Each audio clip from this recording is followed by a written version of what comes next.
Saj ni res, pa je, bi bil lahko naslov današnjega videa. Namreč, zdajle se vračam iz Fiese, kjer sem se potapljal, in mnogi že veste, da sam verjamem v zakon privlačnosti, ga preizkušam na sebi, ga poskušam razložiti tudi ostalim. Zakon privlačnosti je samo eden izmed vseh hermetičnih zakonov, ki obstajajo. Ampak danes bi vam rad razložil zgodbo, kaj se vam lahko zgodi, ko mislite, da vam gre vse narobe. V mojem primeru, ker sem pač kašljal, sem prestavil za 14 dni, ker čez en teden nisem imel časa, sem za 14 dni prestavil potapljanje. In vmes v teh 14 dnevih se je na mojem kombiju pojavila ena napaka. Zdaj boste rekli, kaj ima pa zdaj veze tvoj kombi s potapljanjem? Ma veze in ne morete si misliti, koliko ima to veze. Namreč, prižgala se mi je ena lučka in napisalo mi je eno napako. In sem jaz vpeljal do različnih servisov, uradnih servisov, Opel servis, in so mi rekli, ko so priklopili, nam tukaj javi ogromno napak in mi ne vemo, kaj je narobe, dokler avto ne crkne, ne moramo nič popravljati. In tu ti reče uraden servis. Grem na drug uraden servis, pa mi reče, imamo tako gužvo, pridite čez 14 dni. Meni na avto lučke gorim. Grem do enega prijatelja. Pa je rekel, res nimam časa, sem rekel, samo priklop mi na računalnik, da vsaj veva, kakšna napaka je, a se jaz lahko sploh vozim s tem avtom.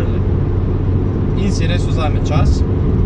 Grem jaz do njega in mi reče, da je napaka, pove tudi, kakšna napaka, avto mi je cukal, še ostale zadeve, ampak mi je rekel, jaz na tvojemu mestu se s tem avtom ne bi vozil.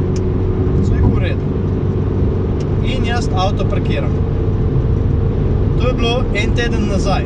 14 dni nazaj bi pa jaz mogel imeti potapljanje, ki sem prestavil na ta vikend.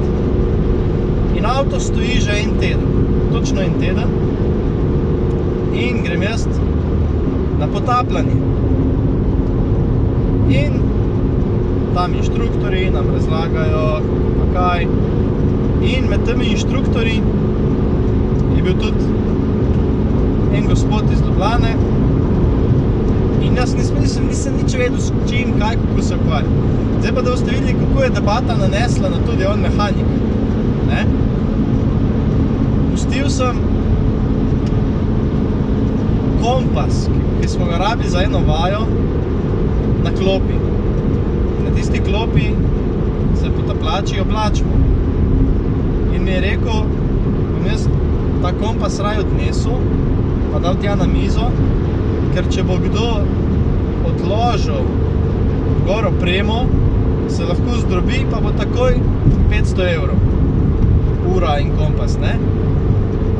Pa reče, tukaj pa najbrž nimaš, ne? Sem rekel, imam, ker šparam za kombi, ker ga moram popraviti. Kakšen kombi pa imaš, mi reče. Sem rekel, Opel Vivaro. Mi reče, A2.0, sem rekel, ne, 1.6. Rekel, ja, saj vem, kaj je. Pa ga gledam, kako veš, kaj je, ne. Sem rekel, neko napako mi javlja. Pa rekel, ja, vem, kakšno napako ti javlja.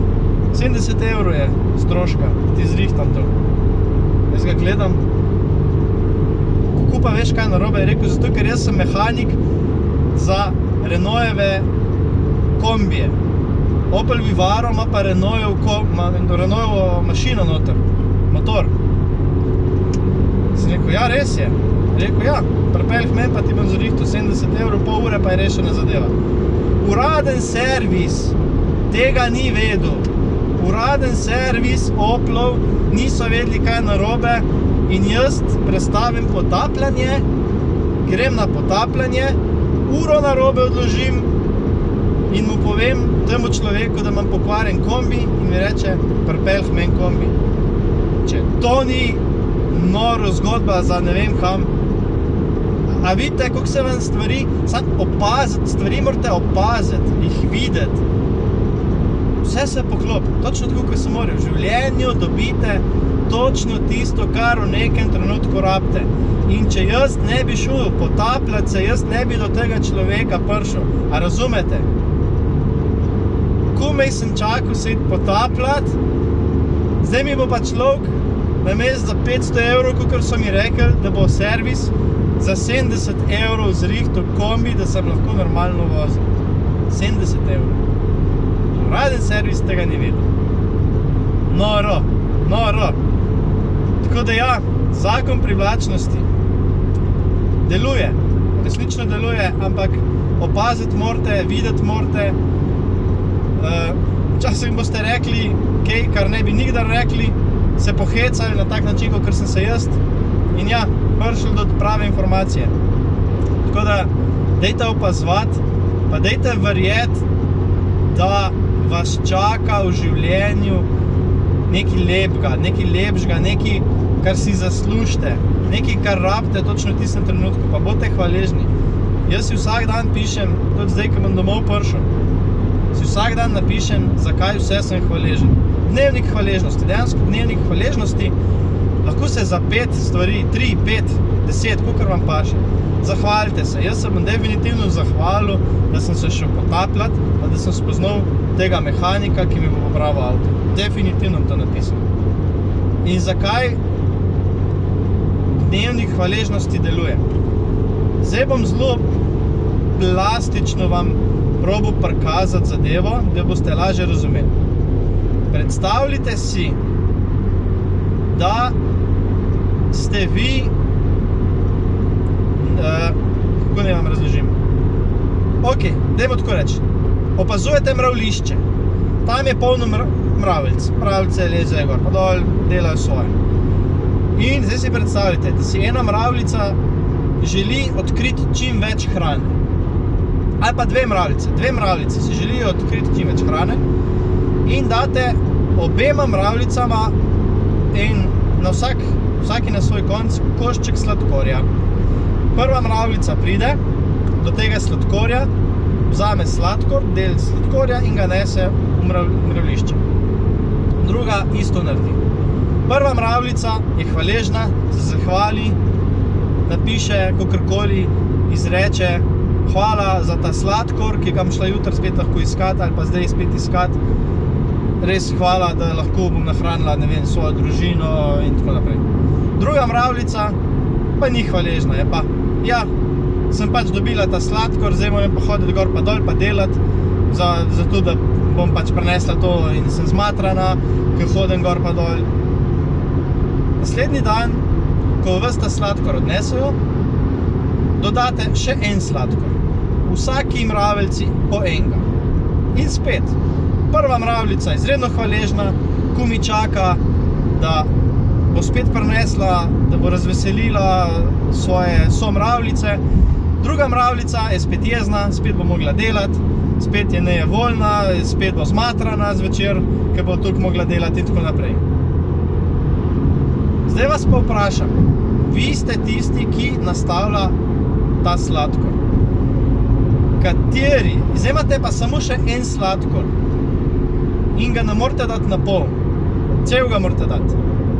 Kateri mravljici od teh dveh bi raje dali sladkor? Prvi, ki je hvaležna, pa ko mi čaka, pa vas je vesela, da ji vse to date? Ali drugi mravljici, ki je itak nezadovoljna z vsem, ki ve, da bo itak mogla spet delati, da bo zmatrana na konc dneva? Kateri mravljici bi vi to dali? Fajn razmislite. Jaz vem, kateri mravljici bi dal. Jaz bi dal tisti mravljici, ki je hvaležna, ki se zahvali, ki ve, da lahko na tak način dobi še več v svoje življenje in je resnično hvaležna. Tako da, katera mravljica boste, se odločate čisto sami.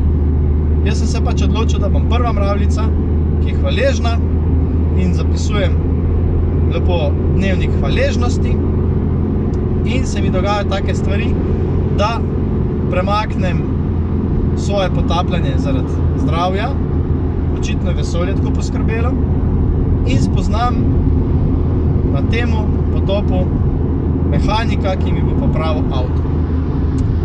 A vidite, tako se pa pol zgodbe obrnejo, jih niti ne pričakujemo. Tako da, dajte tudi vi mogoče malo zamenjati svojo miselnost, pa boste mogoče opazili stvari, ki jih prej niste opazili. En lep, krasen dan vam želim in čim več dogodivščin in da vam čim večkrat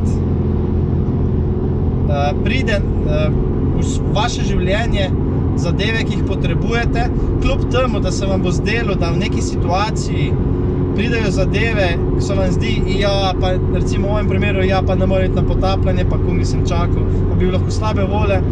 Dejansko nisem bil. Sem pač rekel, v redu. Pač tako očitno mora biti. In zdaj šele vidim. Po 14 dnevih sem šele videl, zakaj tako moglo biti. Tako da, bodite potrpežljivi, pričakujte najboljše zase, če se vam pa zgodi, kdaj, da ne gre ravno po načrtih, pa verjemite, da z razlogom ne gre po načrtih, ker je za vas pripravljeno nekaj več. Bodite fajn.